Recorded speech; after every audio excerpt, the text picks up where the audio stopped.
অন্যান্য দেবদেবীর তুলনায় এই বঙ্গে অন্নপূর্ণা মন্দিরের সংখ্যা খুবই কম। এর মধ্যে উল্লেখযোগ্য হল ব্যারাকপুরের দেবী অন্নপূর্ণার মন্দির। ব্যারাকপুরের এই মন্দির দেখতে অবিকল দক্ষিণেশ্বরের ভবতারিণী কালী মায়ের মন্দিরের মতো। আসলে এই দুই মন্দিরের স্রষ্টা একই পরিবারের।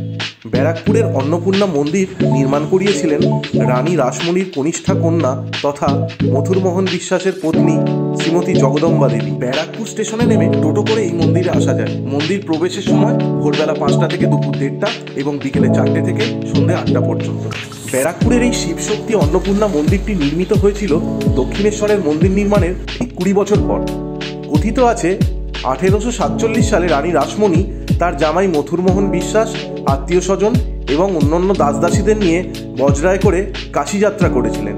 যাত্রা শুরুর দিন রাতেই তিনি স্বপ্নাদেশ পান যে কাশী না গিয়ে গঙ্গার পাড়ে একটি মন্দির প্রতিষ্ঠা করে তিনি যেন নিত্য পুজোর ব্যবস্থা করেন। রানী কাশী যাত্রা স্থগিত করে ফিরে আসেন। 1855 সালে দক্ষিণেশ্বরে ভবতারিণী মন্দির প্রতিষ্ঠা করেন। রানী রাসমণির জামাই মথুরমোহন বিশ্বাসের দেবী অন্নপূর্ণা দর্শন না হওয়ায় তার মনে ইচ্ছে ছিল একটি অন্নপূর্ণা মন্দির প্রতিষ্ঠা করার, কিন্তু তার জীবদ্দশায় সেটি সম্ভব হয়ে ওঠেনি। সেই জন্য তার স্বপ্ন পূরণ করার জন্য তার স্ত্রী রানী রাসমণির ছোট মেয়ে জগদম্বা দেবী এই মন্দিরটি প্রতিষ্ঠা করেছিলেন এবং এর যাবতীয় দায়িত্ব পালন করেছিলেন তাদের পুত্র দ্বারিকানাথ বিশ্বাস।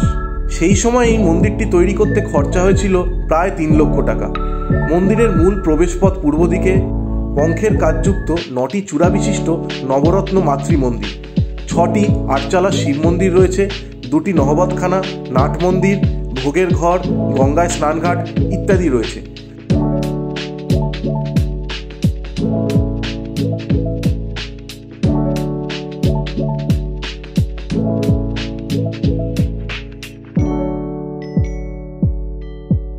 এখানে অবস্থিত 6টি শিব মন্দির হল যথাক্রমে কল্যাণেশ্বর, কাম্বেশ্বর, কিন্নরেশ্বর, কেদারেশ্বর, কৈলাসেশ্বর ও কপিলেশ্বর।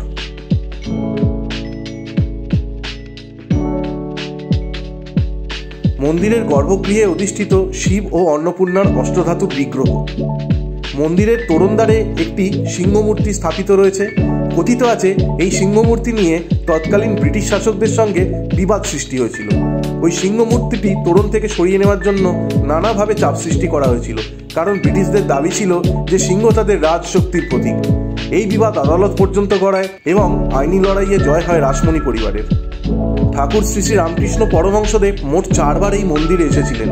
জমি নির্বাচন, ভিত্তিপ্রস্তর স্থাপন, মন্দির নির্মাণ এবং শেষবার 1882 সালে উল্টো রথ উপলক্ষে।